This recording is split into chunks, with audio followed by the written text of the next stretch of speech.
पंतप्रधान नरेंद्र मोदींनी तायको ड्रम तालात वाजवायला सुरुवात केली आणि मीटिंगमध्ये तोंडावर क्वचितच स्मित पाहायला मिळणाऱ्या जपान्यांचे चेहरेही हसरे झाले. तायकोचा जपानी अर्थ आहे मोठा ड्रम. आपल्या ढोलसारखंच हे वाद्य. हे जपानचं 1400 वर्ष जुनं वाद्य. पूर्वी तायको केवळ बौद्ध स्तूपांमध्ये किंवा युद्धप्रसंगी संचलनाच्या वेळी वापरले जायचे. आज जपानमध्ये अनेक तायको ग्रुप कार्यरत आहेत. त्यापैकी कोदो आणि कोंदेकोझा हे तायको ग्रुप जगभरात नावाजलेले आहेत. बेताउची, ओदायको, मियाके अशा अनेक प्रकारात हे तायको ड्रम वाजवले जातात.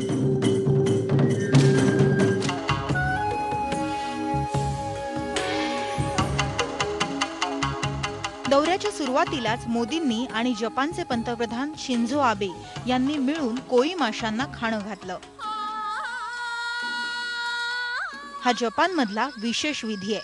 मैत्री वृद्धिंगत होण्याचं हे चिन्ह. जपानमध्ये कोई मासा प्रेम आणि मैत्रीचं प्रतीक मानला जातो, तर बौद्ध तत्वज्ञानात कोई मासा हे धैर्याचं प्रतीक मानलं जातं. महत्वाकांक्षा आणि प्रगतीचंही ते लक्षण समजलं जातं.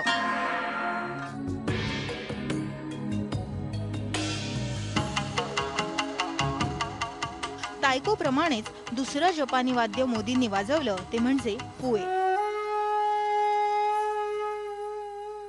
8 प्रकारच्या बासऱ्या म्हणजेच फुए जपानमध्ये वाजवले जातात. जपानी बासरीची परंपरा 1200 वर्ष जुनी आहे. त्यातली शिमिझू बासरी सर्वात जुनी. आजही अनेक प्राचीन बासऱ्या जपानमधल्या काही मंदिरांमध्ये उपलब्ध आहेत. जपानच्या पारंपरिक नोह आणि काबुकी नाट्य प्रकारातही या फुएंचा वापर केला जातो.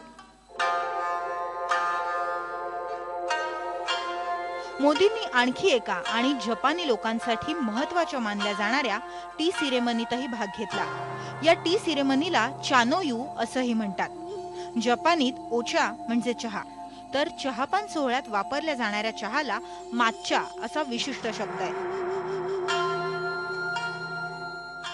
या चहापान सोहळ्यात खोलीची रचना, वापरली जाणारी चहाची पात्र, पुष्परचना, कॅलिग्राफी, झेन बुद्धिझम या सगळ्यांचे काटेकोर नियम असतात.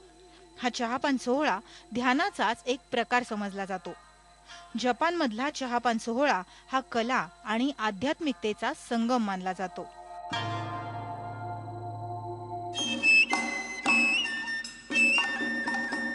या सगळ्या चालीरीतींमध्ये सहभागी होत मोदींनी जपानशी सांस्कृतिक धागा जोडला. बुद्धाच्या मायभूमीतून बुद्धाच्या देशातला मोदींच्या या दौऱ्याला जपानी चालीरीतींनी आणखी पैलू पाडले. शिल्पा गाड, IBN लोकमत, मुंबई.